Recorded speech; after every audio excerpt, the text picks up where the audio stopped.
नमस्कार, जय हिंद दोस्तों। स्वागत है आपका एक नए वीडियो में। मेरा नाम है अंशुमन सरकार। दोस्तों, घबराहट तो हो रही है। हम लोगों ने देखा है, घबराए हुए लोग क्या करते हैं, हमारे जैसे छोटे छोटे यूट्यूबर्स को का भी जो है उनके ज़ुबान को बंद करने की कोशिश करते हैं। वो एकदम अभी दिख रहा है। अब क्या करें, अभी ये अमेरिकन्स के टुकड़ों पे पलते हैं तो कोई बात नहीं है, करते रहो। हम अपने देश के लिए खड़े होंगे। जो अपने देश के लिए खड़े होगा वो सबसे महान कहलाएगा। तो जितने भी कोशिश करें वो टुकड़ों में पलने वाले अमेरिका के कुछ नहीं कर सकते हैं। तो अभी हुआ क्या है, अभी दोस्तों देखिएगा, आप लोग अगर गौर करेंगे, अमेरिका हो या नेटो हो, ये पाकिस्तान हो, कुछ ना कुछ हर वक्त भारत के खिलाफ, मतलब अभी तो और भी तेज़ हो गया है उनका जो रिटरिक, जो जिसे बोला जाता है भारत के खिलाफ बोलना। ये क्यों कर रहे हैं? क्योंकि भारत को लेके उनके भीतर कुछ डर बैठ गया है। भारत, इसका मतलब भारत एक अभी छोटा मोटा देश नहीं रहा, अभी वो सुपर पावर बन चुका है। क्योंकि ना, अगर भारत सुपर पावर नहीं होता तो ये इतना घबराते क्यों? हर रोज़ भारत भारत का जाप क्यों करते? अभी मैं उदाहरण दूंगा, उदाहरण के साथ मैं बताऊंगा कि भारत से ये डर क्यों रहे हैं। और पाकिस्तान की भी बात करूंगा। अभी शहबाज शरीफ ने ये जो 80th UN GA के जो उसमें जो स्पीच दिया है उसके बारे में थोड़ा बहुत मैं चर्चा करूंगा। तो बीते दिनों की बात है, अभी मैं अगर शुरू कर रहा हूं तो आप लोगों ने गौर किया होगा कि 23 तारीख को डोनाल्ड ट्रंप ने भारत के खिलाफ UNGA में एक बात कही। क्या कहा उन्होंने कि भारत, उसके साथ चाइना का नाम जोड़ा। क्यों ना, हर वक्त भारत का नाम लेते हैं तो सही नहीं लग रहा है ना, इसीलिए इस बार चाइना का नाम जोड़ा है। क्यों ना, चाइना के साथ वो कुछ सुलह करने की कोशिश कर रहे हैं, लेकिन भारत को तो लाल आंखें दिखा रहे हैं। कोई बात नहीं। तो भारत का क्या कहा कि भारत और चीन रूस से तेल खरीद रहा है और फंड कर रहा है यूक्रेन वॉर को। हर रोज़ का ये रटा हुआ एक ही चीज़, वो सोते हैं भारत भारत नाम जापते हुए, सुबह जागते भी हैं भारत का नाम जापते हैं। भारत का महत्व सोचिए, भारत कितना इम्पोर्टेंट है दुनिया के लिए अभी। तो ये हुआ। फिर उसके बाद ये आपका नेटो का एक सेक्रेटरी जनरल है, मार्क रूट। ये बना है करीबन 2024, ट्रंप जीत के आए उसके बाद ही ये बना है नेटो का सेक्रेटरी जनरल। वो ट्रंप को वो मानता है, वो बोलता है मेरे डैडी है, मतलब ट्रंप को अपना बाप मानता है। तो ट्रंप के नक्शे कदम पे चल रहा है। तो अभी क्या हुआ, अभी 25 तारीख के दिन उसने एक बात कही। ये बात कर रहा था, जो UNGA के साइडलाइंस में ही बात कर रहा था CNN के साथ। उसने उसमें एक बड़ा ही मतलब शर्मनाक बात करी। उसने ये कही कि दिल्ली जो है, मतलब नरेंद्र मोदी जी ने पुतिन को फ़ोन किया और कहा कि भैया तुम हमें समझाओगे तुम्हारा स्ट्रैटेजी क्या है यूक्रेन को लेके, क्योंकि ना भारत के ऊपर सैंक्शंस लग रहे हैं। और उसने हवाला दिया कि भैया 50% का सैंक्शन US ने लगा दिया है। तो ये बात कही उसने। तो भारत के जो है मिनिस्ट्री ऑफ एक्सटर्नल अफेयर्स, उसमें उन्होंने क्या क्लैरिफिकेशन दिया? उन्होंने कहा कि we expect the leadership of an important institution like NATO to exercise greater responsibility and accuracy in public statements. Speculative or careless remarks that misrepresent the Prime Minister's engagements or suggest conversation that never occurred are unacceptable. इसका मतलब सीधे सीधे तौर पे ministry of external affairs ने कहा कि भैया झूठ मत बोलो, तुम एक रिस्पॉन्सिबल पोजीशन में हो। ये बात जब कही, इसका मतलब क्या है? नेटो का हमारे साथ क्या लेना देना? तुम्हारे को यूक्रेन के साथ या रशिया के साथ लेना देना है? देखिए, यूक्रेन नेटो का मेंबर भी नहीं है, फिर भी उसके लिए वो लोग भारत से लड़ रहे हैं। यूरोपियन यूनियन, देखिए यूरोपियन यूनियन को भारत के साथ ट्रेड करना है, लेकिन नेटो कंट्रीज जो है, नेटो कंट्रीज में सारे हैं, US भी है, UK भी है, फ्रांस भी है, इटली भी है, सारे बड़े देश हैं, इतना ध्यान रखिए। तो इनको क्या दिक्कत है भारत से?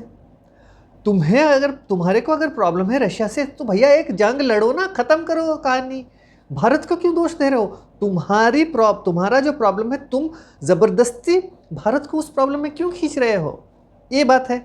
उसके बाद और एक चीज़, ये तो कहा रूट ने। देखिए, यूरोप, ये नेटो कंट्रीज़ जो है, उनको अभी ट्रंप उनको धमका रहे हैं कि भैया तुम अपना बजट बढ़ाओ, मैं फाइनेंस नहीं कर सकता। एक तो उस पे राजी हो गए।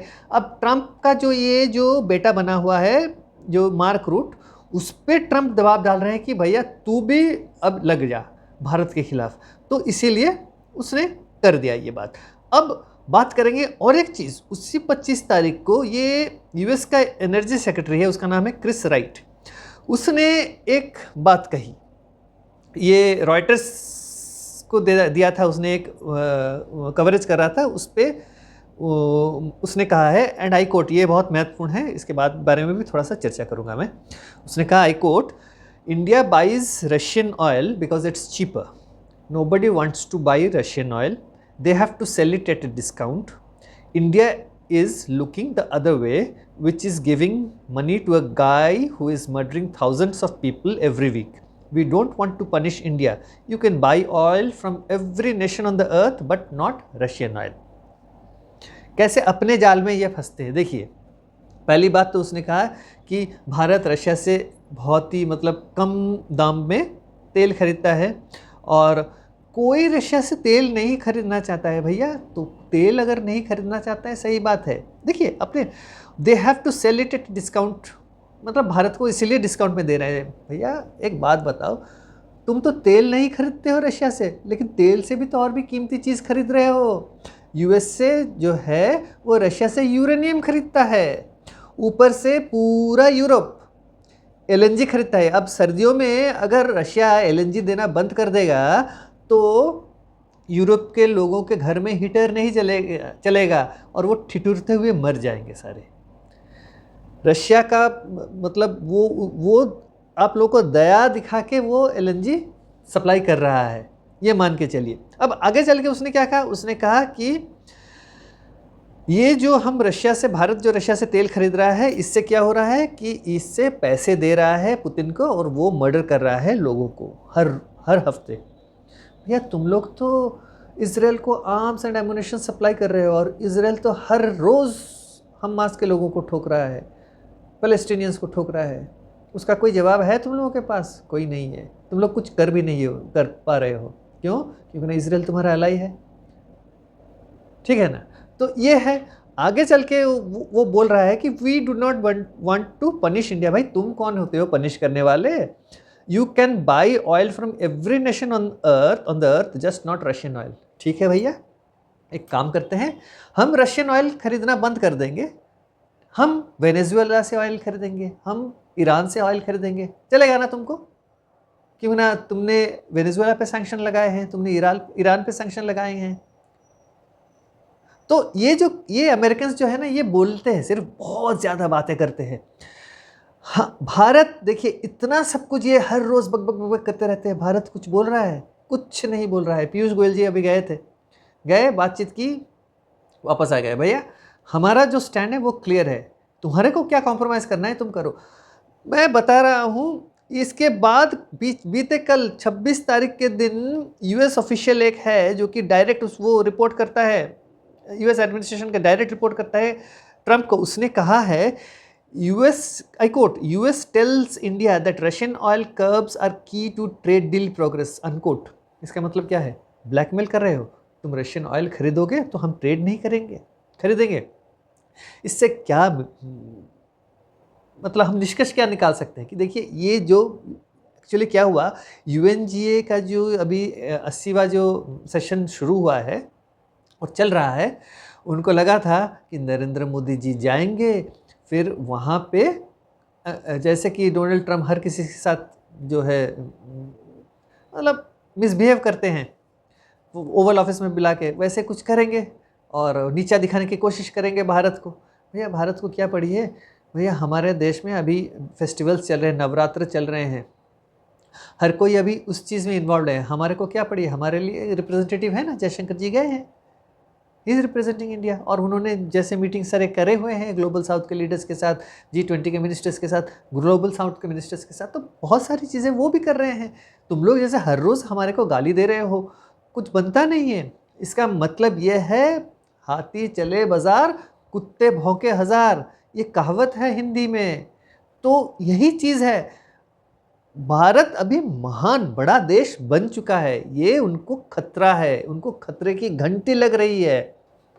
तो अब जो है एक चीज़ हो सकता है, अगर देखिए इनका सब्र का बांध, ये इनको और सब्र नहीं हो रहा है। एक चीज़ इससे क्या जाहिर हो रहा है, इसका मतलब ये है कि उनके देश में उनके जो कंज्यूमर्स से बहुत प्रेशर है।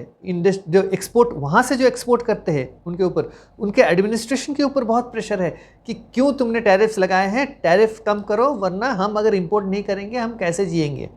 तो फार्मा का लगाया, लेकिन जेनरिक ड्रग्स पे क्यों नहीं लगाया 100% टैरिफ? क्यों ना, जेनरिक ड्रग्स के बगैर वो जी नहीं सकते हैं। तो हर रोज़ तो उनको पैरासीटामोल चाहिए, जो जेनरिक ड्रग जो भारत बनाती है। सबसे ज़्यादा ड्रग्स भारत से जाता है, जेनरिक जितने मेडिसिन है US को सबसे चीप हैं और वो अफोर्ड कर सकते हैं अमेरिकन। उस पर लगाया नहीं 100% टैरिफ, क्यों ना, उसको पता है कि जिस दिन लगा देगा तो वो बगैर मेडिसिन के मर जाएंगे अमेरिकन। तो अगर भारत अभी और 6 महीने किसी भी तरह इसको टाल सकता है, तो उनका जो लोकल कॉन्स्टिट्यूंसी है वो बिल्कुल उसके खिलाफ हो जाएगा। ये ट्रम्प जो बोल रहे हैं ना कि मैं I am the most powerful man, उनके खुद के लोग फिर उनको सबक सिखाना शुरू कर देंगे। तो ये बात हो गई US और नेटो की। हम अभी पाकिस्तान की बात करेंगे। हम जब पाकिस्तान की बात करेंगे तो पाकिस्तान का क्या है, पाकिस्तान बड़ा ही नर्वस है। जब भी भारत की बात सुनता है या भारत का नाम सामने आता है ना, तो उसके कान में मतलब गूंजता है ऐसे भारत भारत भारत, और डर का माहौल पैदा हो जाता है। तो जब नर्वस होता है, एक देखिए एक आराम से एक हाथी सड़क से जाता है, आप लोग देखेंगे जब हाथी जाता है तो साइड में सड़क के किनारे जब कुत्ते होते हैं बहुत ज़ोर से भौंकते रहते हैं, वो नर्वस हो जाते हैं इसीलिए तो भौंकते हैं। तो बड़ा हाथी को देख के कुत्ता भौंकता है। तो ये एक मतलब एनालॉजी है, मैं किसी को कुछ वैसे बोलना नहीं चाहता हूँ, लेकिन जैसे अगर पाकिस्तान की हम बात करें, पाकिस्तान का क्या हुआ, पाकिस्तान का जो प्राइम मिनिस्टर शहबाज शरीफ और उसका जो फील्ड मार्शल असीम मुनीर, वो गए थे ओवल ऑफिस मिलने Donald Trump president of the United states of America को। तो वहाँ पे पहले तो 60 मिनट का इंतज़ार करवाया ट्रंप ने, फिर बुलाया आजा मिल ले, फिर गए वो लोग। 80 मिनट उनकी बड़ी अच्छी क्लास ली डोनाल्ड ट्रंप ने, बहुत सारी चीज़ें उन्होंने कहा। उन्होंने ये भी कहा कि बड़ा चौधरी फिर रहा है, बनता फिर रहा है, हाँ, अरब देशों का तू बनेगा लीडर, मैं क्या यहाँ बैठा हूँ ऐसे ही? क्या समझ रखा है, अपने आप को बड़ा सुपर पावर समझ रहा है? ये सारी चीज़ें बताई हैं। देखिए अरब देश क्या है, अरब देश इनको हायर करते हैं पाकिस्तानियों को मर्सनरी के तौर पे। अरब देशों के पास बहुत पैसा है, उनको क्या पड़ी है भाई, वो ऐशो आराम की ज़िंदगी जीते हैं और इनको थोड़े बहुत दे देते हैं पैसे, भले टुकड़े, और अपना आर्मी भेज देना और मेरा जो है बॉर्डर गार्ड करना। इनको क्या लग रहा है, इनको लग रहा है कि भैया हम जो हैं बहुत बड़े आर्मी है इसीलिए हमें बुला रहे हैं। भैया जब पैसे से कोई चीज़ खरीदी जा सकती है तो लोग उसका इस्तेमाल करेंगे या खुद करेंगे उस बात को? मेरे को एक बात बताओ, तो Pakistan is available in the market, तो any bidder can just pay the money and hire them. ये पहली बात है। दूसरी बात है, मतलब अगर हम मिडिवल पीरियड से भी देखें तो ये जितने भी मुसलमान हैं अभी जो पाकिस्तान में बैठे हुए हैं, ये सारे कॉन्वर्ट्स के बच्चे हैं। तो ये क्या है, they were hired as foot soldiers या soldiers in the army of the Mughals और द टर्क्स और द अरब्स, ठीक है। तो वो उसी तरह का काम करते थे, तो आज तक उनको उसी नज़रिए से देखा जाता है। They can be hired as soldiers to guard the borders of their country. तो ये बात है। तो लेकिन इनको क्या लग रहा है, इनको गलत फहमी है, ये पाकिस्तान को गलत फहमी है कि हम जो है सिपे सालार हैं, पूरे अरब वर्ल्ड के, we are the generals of. ठीक है भैया। तो अब ट्रंप जो है बोला कि भैया जो है अपने जो है ना पर थोड़े कम उड़ाकर मैं तो काट दूंगा, ये पहले उन्होंने बताया। और कहा जाता है कि इसने भीख मांगी है कि भैया हमें बचाओ, हमारे इकोनॉमी के लिए बहुत ये है, तो कोई इन्वेस्टमेंट चाहिए। अमेरिका ने कहा है कि भाई हम सोचेंगे। फिर कहा है कि भारत के साथ हमारा कुछ सुलह करवा दो। तो ट्रंप ने कहा है कि भैया ये तुम लोगों की आपस की बात है, हम कुछ नहीं करेंगे इस बारे में लेके। फिर ट्रंप ने कहा है उनका जो बात काम की चीज़ें हैं, उन्होंने वो सारी चीज़ें उनको करने की कही है। कहा होगा कि भैया जैसे तुर्की खरीद रहा है F-35, वैसे तुम लोग सारे मेरे यहाँ से मिलिट्री हार्डवेयर खरीदो और फाइटर जेट्स खरीदो, ये तो कहा होगा। अब ये भिखमंगों के पास पैसे भी नहीं है, ऑलरेडी तो ये कर्ज पे डूबे हुए हैं, ऊपर से चाइना से 81% वो जो है आर्म्स एंड एमुनिशंस खरीदते हैं। तो ये है। तो अब एक तो वहाँ क्लास पढ़ी, फिर वो गया शहबाज शरीफ UNGA में स्पीच देने। वहाँ जाके नर्वस है, फिर भी भारत को तो कोसना है। तो शुरू ही में क्या कहा उसने कि Pakistan delivered a bloody nose to India in May 2025। मतलब हमने भारत को एक शिकस्त दे दी। क्या करी तुम लोगों ने? कुछ नहीं कर पाए तुम लोग। क्या करा है तुम लोग? भारत ने ऐसे मारा है कि तुम्हारे सारे जो एयरफील्ड्स है और जो एयर बेसेस हैं उनको तबाह कर दिया, सैटेलाइट की इमेजेस है। और तुमने अगर हमें ब्लडी नोज दिया है तो कहाँ है कुछ? तो डोभाल साहब ने क्या कहा, एक फोटोग्राफ तो दिखा दो कि तुमने हमारे भारत में कहीं कुछ एक थोड़ा सा भी डेंट किया हुआ है, कहीं पे भी कुछ बॉम्ब गिरा के किसी चीज़ को तोड़ा है कि डिस्ट्रॉय करा हुआ है? एक भी चीज़ नहीं है, पहली बात। फिर उसने क्या कहा, Pakistan air force down 7 Indian jets during operation Sindoor. भैया मतलब ऑपरेशन सिंदूर हमारा है, उनका तो चड्डी बनियान जो ऑपरेशन था तो वो है। तो अभी वो देखिए ख्याली पुलाव ये लोग पाकिस्तानी बड़े अच्छे से पकाते हैं, और फिर वो जो है चूरन बेचते हैं, लाहौरी चूरन जो है ना, वो अपने पूरे देश में हर किसी को ये लाहौरी चूरन बेचते हैं, क्योंकि न लाहौर में ही शरीफ परिवार का ये है पूरा जो फैमिली का बिजनेस है, तो वहीं पे वो लोग चूरन बनाते हैं, तो वहीं से पूरे पाकिस्तान को बेचते हैं। तो ठीक है, अच्छी बात है। फिर उसने कहा शहबाज शरीफ ने कि India engaged in unprovoked aggression against Pakistan. भैया पहलगाम किसने करवाया? तुम लोगों ने करवाया, तो उसका तो जवाब तो देना था ना। तो हम लोगों ने दिया, तो रो क्यों रहे हो? हमने कब एग्रेशन करवाया? तुमने करवाया, उसके सिर्फ जवाब में हमने टेरर कैंप्स को हिट करा, और तुम लोग फिर दोबारा से शुरू हो गए कि हम इंडिया पे अटैक करेंगे। जब इंडिया पे खतरा बढ़ा तो भारत ने रिटेलिएट करा। तो उसमें अगर तुम लोग के एयर बेसेस रनवेज सारे खत्म हो जाएंगे तो इसमें भारत का क्या दोष है? You will provoke India, you will be the aggressor, you will send terrorists, you will kill innocent Indians inside India and then say कि भारत एग्रेसर है। ये तो गलत बात है। फिर बोल रहा है इंडस वाटर ट्रीटी को एबेंस में क्यों रखा है, तो पाकिस्तान इसके डिफेंड करेगा, इसके राइट्स को। We have the right on. भैया जाओ, एक बूंद पानी नहीं मिलेगा, जो उखाड़ना है उखाड़ लो, ये भी है। और पांचवा जो है वो बता रहा है, मैं 5 चीज़ें गिनवाऊंगा। बोल रहा है कि Pakistan is committed to the Kashmir cause and seeks its resolution. Kashmir cause जितना भी था 2019 में सारी चीज़ें खत्म हो गई है। Kashmir is an integral part of India. अब तुम लोगों के पास जो हिस्सा तुम लोगों ने कब्जा करके रखा हुआ है उसको वेकेट करो, भारत में विलय हो जाएगा, बस Kashmir issue is resolve for ever. तो ये बात है। अब जो है, अब हमारे जो वहाँ पे जब UNGA में कोई अगर किसी देश का नाम लेता है तो एक राइट टू रिप्लाई का एक होता है फॉर्म, वो है। तो उसमें हमारे यहाँ जो है फर्स्ट सेक्रेटरी हैं पेटल गहलोत, ये परमानेंट मिशन के फर्स्ट सेक्रेटरी है यूनाइटेड नेशंस में।